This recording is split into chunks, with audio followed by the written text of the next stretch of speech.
Universidad Autónoma del Carmen, Dependencia Académica de Ingeniería y Tecnología Campus 3, presenta Grupo de Diseño Mecánico, Diseño y Selección de Rodamientos, Diseño de Flechas.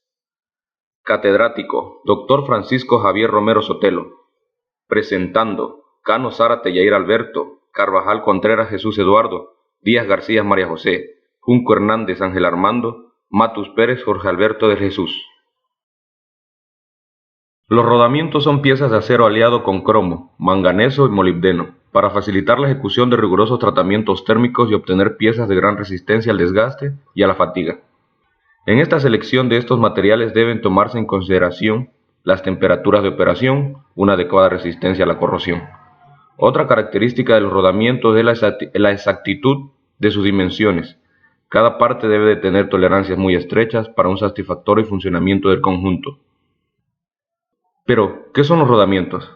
Los rodamientos son elementos mecánicos que aseguran un enlace móvil entre dos elementos de un mecanismo, uno que se encuentra en rotación con respecto a otro, siendo su función principal el de permitir la rotación relativa de dichos elementos bajo carga, con precisión y con un rozamiento mínimo.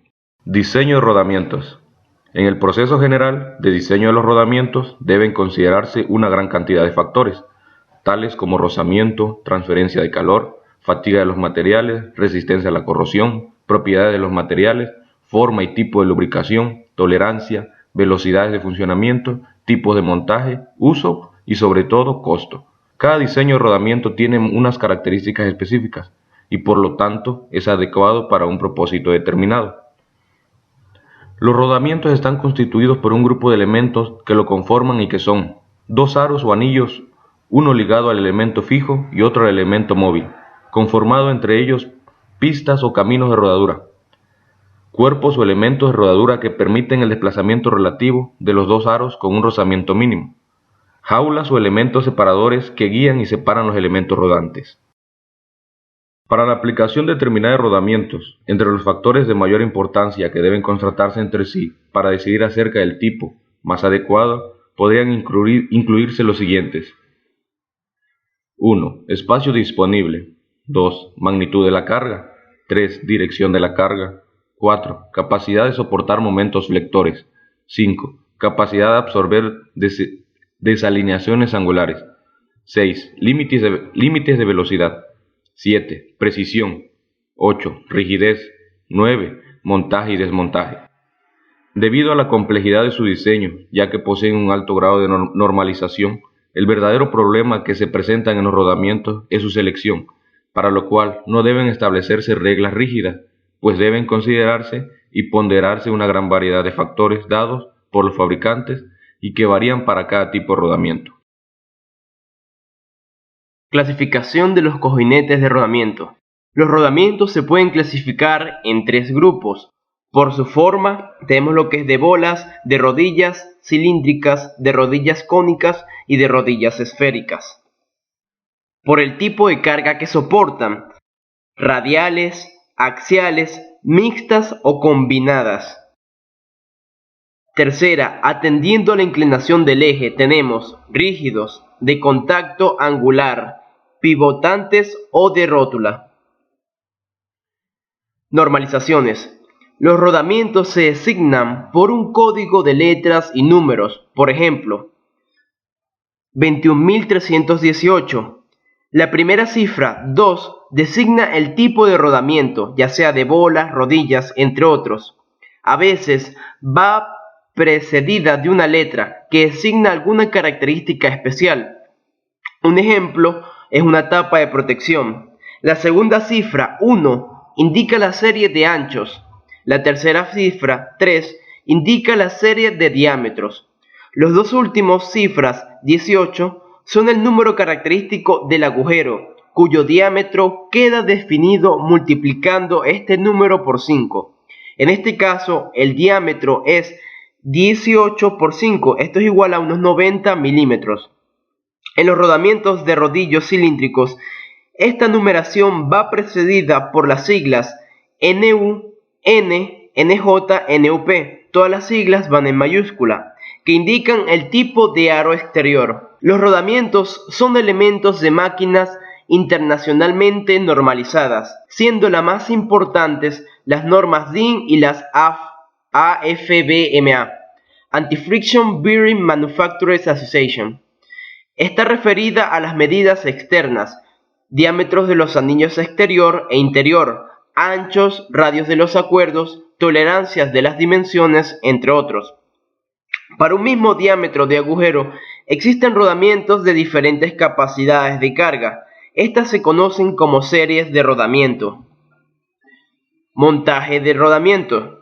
En el montaje de los rodamientos hay que tener en cuenta ciertas consideraciones, como es el montaje aislado o en grupo, magnitud, tipo y dirección de carga que soportan, tipo y dimensión de los rodamientos, tolerancias de rodamiento y ajuste precisos, condiciones de temperatura, como lo es la ambiental y donde se realiza el trabajo, procedimientos de montaje y desmontaje, ubicación de rodamiento en el eje, como lo puede ser intermedio o extremo.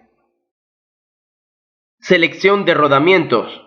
En el proceso de selección de rodamientos se siguen una serie de procedimientos que dependen del tipo de rodamiento que se ha de utilizar en una aplicación particular. A continuación se presentan algunas características importantes de los diferentes rodamientos, así como procedimiento de selección a seguir para cada uno de ellos. El primero es rodamiento rígido de bolas. Estos rodamientos se usan en una variedad de aplicaciones particularmente amplia. Son de diseño sencillo, no desmontables, adecuados para alta velocidad de funcionamiento y requieren poca atención en servicio. En esta ocasión abordaremos el tema relacionado a flechas. Una flecha es un elemento rotatorio por lo general de sección transversal circular que emplea para transmitir potencia o movimiento.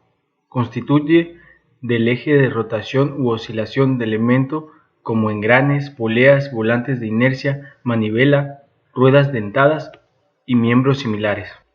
Además, controla la geometría de su movimiento, un eje de elemento giratorio que no transmite par de torsión y que se utiliza para soportar ruedas rotatorias, poleas y elementos parecidos. La ubicuidad de las flechas en muchas aplicaciones de diseño de máquinas es conveniente realizar un estudio más a fondo de la flecha y su diseño. El diseño de una flecha completa tiene mucha interdependencia con el diseño de los componentes. El diseño de la propia máquina directa que ciertos engranes, poleas, cojinetes y otros elementos se tendrán que analizar, al menos parcialmente, y determinar en forma tentativa su tamaño y espaciamiento. En este tema se estudiarán los detalles referentes a las flechas, incluyendo los siguientes temas: selección de material, configuración geométrica, esfuerzos y resistencia, resistencia estática, resistencia por fatiga, deflexión, rigidez, deflexión por flexión, deflexión por torsión, pendiente en los cojinetes y elementos soportados por el eje, deflexión por cortante debido a cargas transversales sobre el eje corto, vibración debido a las frecuencias naturales. Cuando se deciden los diversos aspectos de un enfoque de diseño, es necesario tomar en cuenta que un análisis de esfuerzo en un punto específico de un eje se hace solo mediante la geometría del eje en la proximidad de ese punto. De esta forma, no es necesario conocer la geometría en todo el eje. El diseño, por lo general, se localizará áreas críticas, se dimensiona para cumplir los requisitos de resistencia y después se dimensiona el resto del eje para satisfacer las necesidades de los elementos soportados por este. De esta manera, la deflexión es una función de la geometría de todas partes, mientras que el esfuerzo es una sección de interés en una función de la geometría local. Los materiales para fabricación de ejes se toma en cuenta la resistencia necesaria para soportar esfuerzos de cargas afectadas en la elección de los materiales y sus tratamientos. Muchos ejes están hechos de acero de bajo carbono, acero estilado en frío o aceros laminados en caliente, como lo son los aceros de ANSYS 1020 y 1050. A menudo no está garantizado el incremento significativo de la resistencia proveniente del tratamiento térmico, ni el contenido de alta aleación. La falla por fatiga se reduce moderadamente mediante el incremento de la resistencia y después solo a ciertos niveles antes que los efectos adversos en el límite de la resistencia a la fatiga y la sensibilidad a la muesca comience a contrarrestar los beneficios de una resistencia mayor. El costo del material y su procesamiento debe ponderarse en relación con la necesidad de contar con diámetros de eje más pequeños. Cuando están garantizadas, las aleaciones de acero típicas para tratamientos térmicos incluyen las normativas ANSI 1340-5, ANSYS 3140-50, ANSYS 4140, entre otras. Por lo general, los ejes no requieren endurecimiento superficial a menos que se sirvan como un recubrimiento real en una superficie de contacto. Las selecciones típicas de materiales para el endurecimiento superficial incluyen los grados de carbonización ANSYS 1020, 4330, 4820 y 8620. ANSYS, en sus siglas en inglés American Iron and Steel Institute. A continuación podemos observar un cuadro de la Mechanical Corporation donde se especifican las propiedades físicas del material, las propiedades mecánicas y los costos de operación para realizar una máquina. Por lo general, el acero estirado en frío se usa para diámetros menores de 3 pulgadas. El diámetro nominal de la barra puede dejarse sin maquinar en áreas que no requieren el ajuste de los componentes. El acero laminado en caliente debe maquinarse por completo. En el caso de los ejes grandes que requieren la remoción de mucho material, los refuerzos residuales pueden tender a causar pandeo. Cuando se debe seleccionar el material, la cantidad que se producirá es un factor sobresaliente. Para pequeñas producciones, el torneado es el proceso de deformado más común. Un punto de vista económico puede requerir la eliminación de una cantidad mínima de material. La alta producción puede permitir un método de conformado conservador de volumen, que quiere decir formado en caliente o en frío, y un mínimo de material en el eje puede convertirse en una meta de diseño. Configuración del eje. La configuración general de un eje para acomodar los elementos que lo conforman son, por ejemplo, engranes, cojinetes y poleas. Debe especificarse en los primeros pasos del proceso de diseño para realizar un análisis de fuerzas de cuerpo libre y obtener diagramas de momento cortante. En la siguiente figura podemos apreciar un ejemplo de un eje escalonado que soporta el engrane de un reductor de velocidad de corona sin fin. Por lo general, la geometría de un eje es la de un cilindro escalonado. El uso de los sombres o resaltos constituye un medio excelente para localizar en forma axial los elementos del eje y para ejecutar cualquier carga de empuje necesaria. Si no se cuenta con un diseño para emplearlo como un punto de partida, entonces la determinación de la geometría del eje puede tener muchas soluciones. El problema se ilustra mediante dos ejemplos, los cuales se pueden ver en las figuras siguientes. En la figura se muestra un contraeje con engranes que debe ser soportado por dos cojinetes. En la siguiente figura se debe configurar una flecha de ventilador. Las soluciones que se muestran en las figuras que están a un lado No son necesariamente las mejores, pero ilustran cómo se fijan los dispositivos montados en la flecha y su ubicación en la dirección axial, y la forma en que se toma en cuenta la transferencia de par de torsión de un elemento a otro. Configuración axial de componentes. A menudo, el posicionamiento axial de los componentes está determinado por la configuración de la carcasa y otros componentes de engranaje. En general, resulta mejor apoyar los componentes que soportan carga entre cojinetes, en lugar de colocar los cojinetes en voladizo. Con frecuencia, las poleas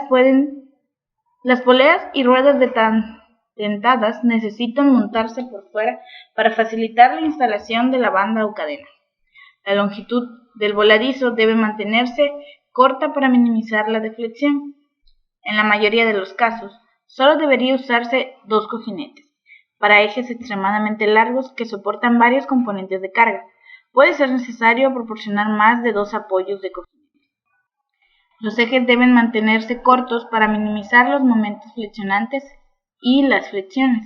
Es deseable cierto espacio axial entre componentes para permitir el flujo de lubricante y proporcionar espacio de acceso para el desemblaje de componentes con un jalador.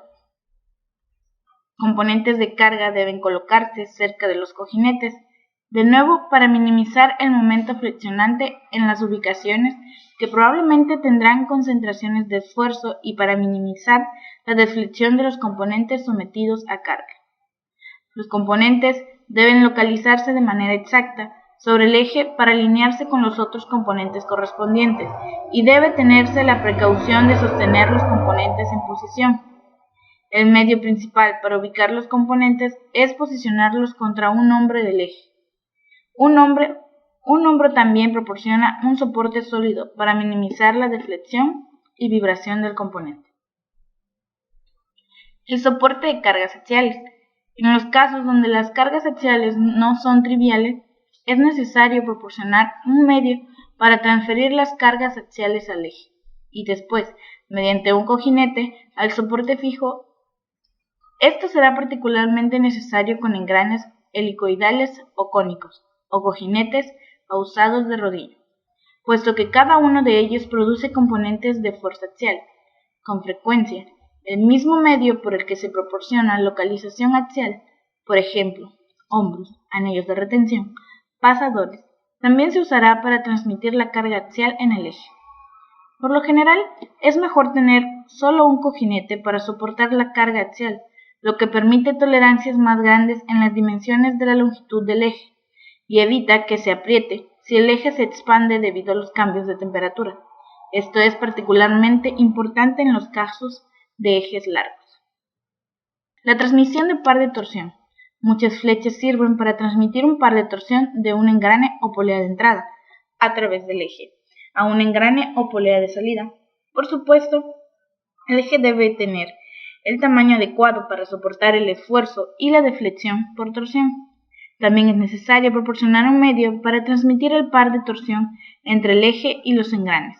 Los elementos más comunes para transmitir el par de torsión son las cuñas, ejes estriados, tornillos de fijación, pasadores, ajustes a presión por contracción, ajustes ausados. Además de transmitir el par de torsión, muchos de estos dispositivos están diseñados para fallar si el par de torsión excede ciertos límites de operación aceptables, con lo que se protege a los componentes más caros. Ensamble y desamble. Es necesario tener en consideración el método de ensamblado de los componentes en el eje y el ensamblado del eje en el marco. Por lo general, esto requiere el diámetro más grande en el centro del eje y diámetros progresivamente más pequeños hacia los extremos, para permitir que los componentes se deslicen hacia las puntas. Si se necesita un hombro en ambos lados de un componente, debe crearse uno de ellos mediante algo como un anillo de retención o mediante un manguito entre los dos componentes. La misma caja de engranes necesitará medios para posicionar físicamente el eje en sus cojinetes, y estos en el marco. Esta tarea se logra de manera típica proporcionando acceso a través del alojamiento al cojinete que se encuentra en un extremo del eje. Diseño de ejes para el esfuerzo. Ubicaciones críticas. No es necesario evaluar los esfuerzos en todos los puntos de un eje. Es suficiente hacerlo en unas cuantas ubicaciones potencialmente críticas. Por lo general, estas ubicaciones se localizan en la superficie exterior, en ubicaciones axiales donde el momento flexionante es grande, donde el par de torsión está presente y donde existen concentraciones de esfuerzo. Por comparación directa de diferentes puntos a lo largo del eje, pueden identificarse unas cuantas ubicaciones críticas sobre las cuales pueden basarse el diseño. También resulta útil una evaluación de situaciones de esfuerzo típicas. La mayoría de los ejes transmiten el par de torsión solo a través de una parte de ellos. Lo común es que el par de torsión entre al eje por un engrane y salga del eje por otro engrane. Un diagrama de cuerpo libre del eje permite determinar el par de torsión en cualquier sección.